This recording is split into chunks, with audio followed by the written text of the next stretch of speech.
ride, baby.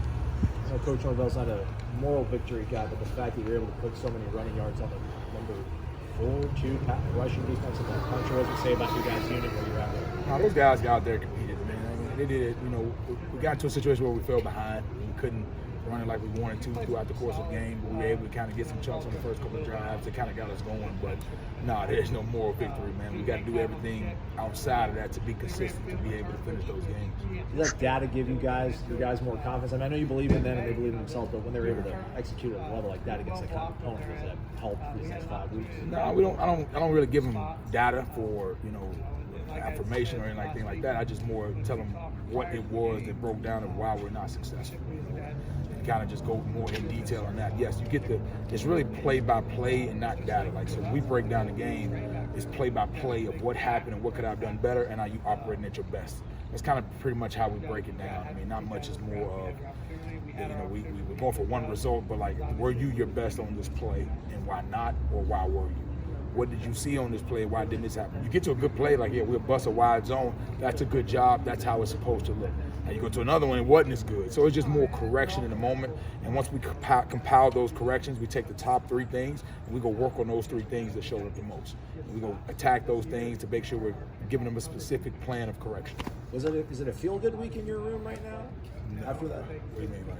I mean, you guys, you block your tails off against the number 4 team in the country that had one of the best running defenses. I mean, yeah.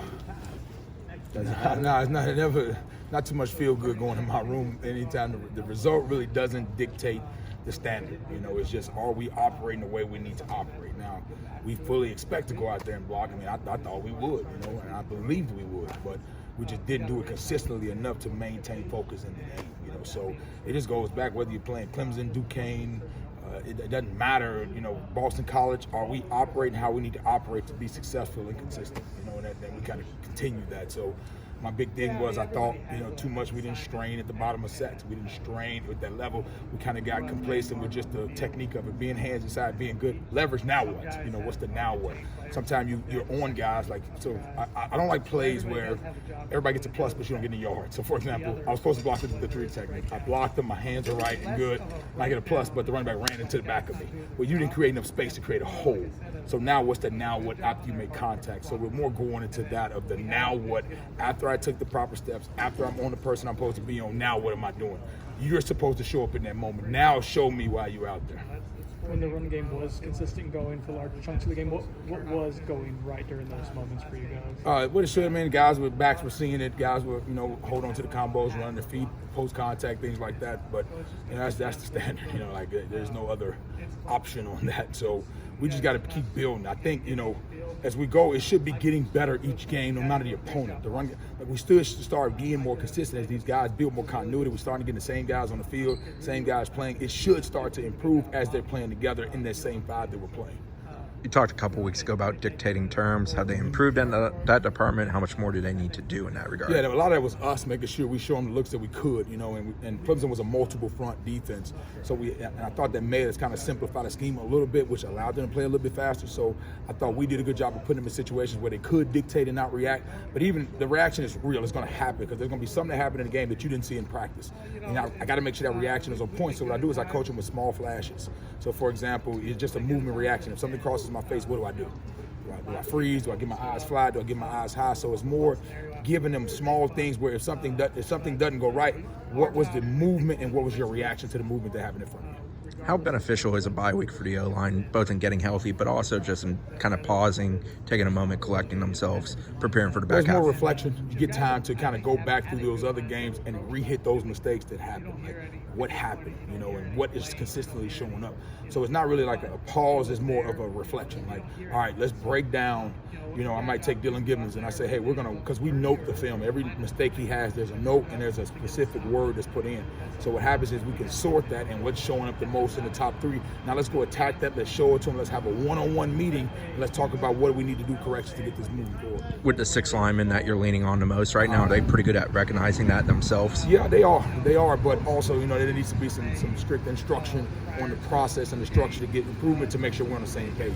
Because they might see it and say, all right, I'm going to go out here and do 10 more pass sets. But that might not be necessarily what I need them to do. They might just think I'm gonna go work, but it might be something simple as staying off your feet and let's go work reaction drills with your hands. So there's a balance between the work of them wanting to go out there and be on their feet all day to me saying, no, let's go watch this player and see what he does, or let's do something that fits more to your skill set. What are some things that you balance with? So you mentioned how much there's continuity now with the offensive line, and that's something you guys have been working towards. You have 6 that you like and that you trust. Would you consider adding someone else into the mix too, like in the game rotation to get a 7th, or do you want to just kind of keep that continuity right now? That goes on practice. You know, who shows up that's deserving of that place. And we got some guys, some young guys that are really, really starting to come along. Like, you know, Julian's, he's steady working. Kevin, Jalen Early, steady working, improving. You know, things like Estes, like guys are steady working and improving, but it has to be consistent. You know, everybody has a good week. Everybody has a good day in practice. Are you having a good 3 weeks in practice? Then I start to see, all right, now he's ready for a challenge. And then usually when I have is I challenge him more. Because having is it's easy to function without responsibility. So when you're in practice, it's not up to you whether we're going to win the game. You know, so your practice is a little bit different than the guy like Rob Scott who comes out there. If he messes up twice, that's the end of the game. So they have to feel that sense of responsibility while they're in practice, and I continue to kind of load that on them to kind of feel like, hey, if you don't get this done, we're doing 400 up downs. Like things like that to give them a pressure moment to see how they react. How do you go about self-scouting when you haven't had the same starting 5 every game, had a couple of injuries this season? Yeah, self-scouting starts, number one, as the coaches of what we've done and what we've called and situations we put them in. That starts with holding ourselves accountable first. After that, then the players' more self-scouting has become their top 3 mistakes, because that's what they want to see. So we'll have their top 3 mistakes, and then we'll have the things they're doing well. Like, hey, you're doing this well. You have to identify that so they know it, so they keep doing it well. But you also want to just be more specific. Like, you can't come in there and say, we're going to fix 14 mistakes that you had. That's just not real. So we narrow it to 3. That's the number, 3. And we go through and we say, hey, what are you doing individually throughout practice? Because what if we don't have that on the period? Like, what if we go to practice and we don't have what you're failing in our individual drills? So what are you doing before and after to get that work? But you got to identify it first. Competition makes everybody better.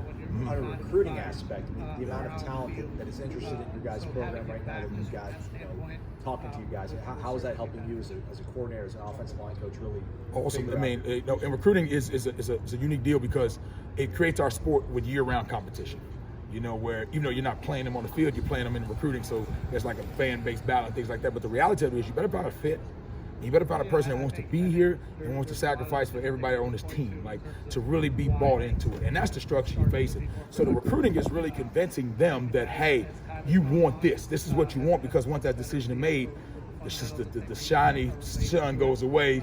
Now you in tour duty, So it's not as cute anymore. The edits are not popping anymore. So now where you want to go and who do you want to be in those, where and who do you want to be with during those moments? So it's really just a get to know period and relationship building of where do you want to be in the bad moments and who do you want to celebrate the good moments with. So that takes time. That's why you see all this flipping and flopping and all this kind of stuff, because it takes time to grow and be sure these are the people I want to be with and this is who I'm going to give my all to. Because if you sign a good player in high school, that means he's going to be a good player in college. So you got to make sure he still continues and want to develop with the guys that's around him. I mean, the fact that it seems like so many of these top flight players, they are interested in your player. How much of a luxury is that for you right now? You can be picky and selective at this point. Yeah, we like good players. We make good coaches. So yes, I'm excited that good players are interested in our program, but this is Florida State, man. I mean, it doesn't get much better. And I think everybody's seeing the improvement. They're seeing all that kind of stuff. That's good. And I wish I could take a moment to kind of look at that, but it's more just what do I need to get better and making sure we're on the progress to play our best ball at the end of October and November. You've had a lot of success running out of the 2 tight end sets.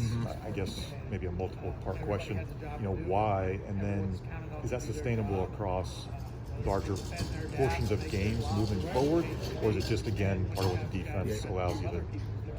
Yeah, each game is its own game. I can't go and say, hey, this 12 person that's going to be best in this game, but it might not be good in this game. So I can't really say it's just the personnel grouping itself.